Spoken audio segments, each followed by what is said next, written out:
Hello everyone, thanks for tuning in to Sin's Workshop. I hope you're all having a wonderful day. So, today we're going to be reviewing Magic by Any Other Name by Allison Levy? I think that's her name. Unfortunately, that isn't something I wrote down in my notes, so shame on me. Of course, I will have the author linked in the description below, so if you want to seek her out, by all means, go for it. I have to say thank you again to the publisher for giving me a copy of this book as an ARC. I liked it more than I thought I was going to like it. So when I get ARCs that are just kind of like sent to me, not one that I requested, I'm always a little on the fence. I'm just like, not something I would normally request, so here's hoping I like it. And I did like this. So it follows Georgette. Now, Georgette comes from a family of witches, from a community of witches. And you know, they're pretty kind of high standing. However, her mom is a narcissist. There's lots of scenes of flashbacks, you know, emotional abuse and somewhat physical abuse that she suffered at the hands of her mother. But the turning point for her was when her mother arranged her marriage to this kind of shady, unscrupulous man who just radiated cruelty. And you kind of see that in the description. And with the help of her friend, Zazing, who is a wood nymph, she finally finds the courage and the power to escape. She flees the country and she changes her name. And she changes her name to Georgette because, fun fact, her actual name is Ivy Nichols O'Reilly. So, by fashioning this new identity as Georgette, she is starting a new life, you know, and she's really trying to heal herself. You know, she has a new job, she lives with her best friend, her wood nymph friend, and she's just healing. She's just learning to heal.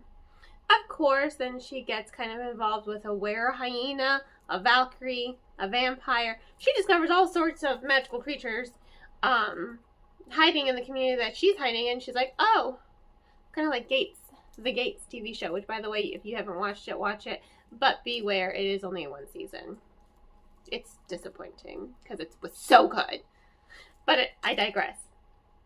She is uncovering so many secrets of her witch community and all the harm that they've done, especially with the were-hyena. His, you know, species, along with many of the other species, you know, when it comes to the witch community, they enslave them. They just enslave them. They harness their magic and their power, and the were-hyena, his pregnant wife was kidnapped, and he's just on the hunt for her. So he teams up with Georgette. And the vampire also teams up with him, and the shaman also teams up with her, and the Valkyrie teams up with her.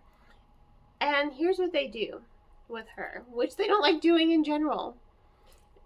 She forms a magical kind of energy transference bond with all of them that most witches in the community abuse. But in her case, she makes it go both ways. So it's just like, when you need my magic, you can take from me. When I need from you, I'll take from you, but not without your consent. And I love that about Georgette. She's all about making sure everyone has... She won't do anything without their consent, because she knows she's been in that position, you know, of people making decisions for her, people doing things for her, of people taking away her autonomy. And it's a multiple POV story, but don't think all the POVs are going to get the same amount of time. Some get less, some get more, and I'm okay with that because it works within the scope of the story.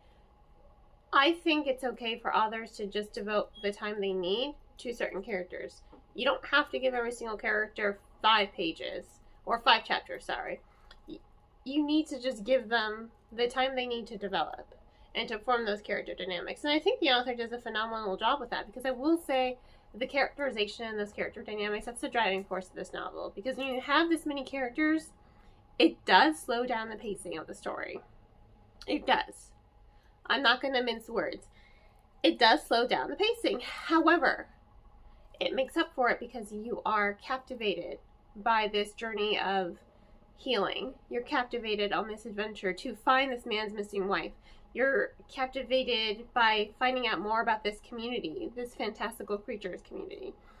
And these characters, you are enticed. I mean, the Valkyrie, she is so cool. I will read a whole second book just about her. You get to know the characters. The author says more with less. And it's quite wonderful because the story is really just a journey of healing. It's about finding your own family, about finding out what real love is all about. And it was quite thoughtful and compelling in that respect. So I think that more than makes up for the kind of slow pacing of the story. And so with that being said, I do give this book a solid 4 stars. If you want to check it out, as always, I will include links in the description. Please do not forget to like, subscribe, and share with all your book-loving friends. I hope you all have a wonderful rest of your day, and as always, happy reading.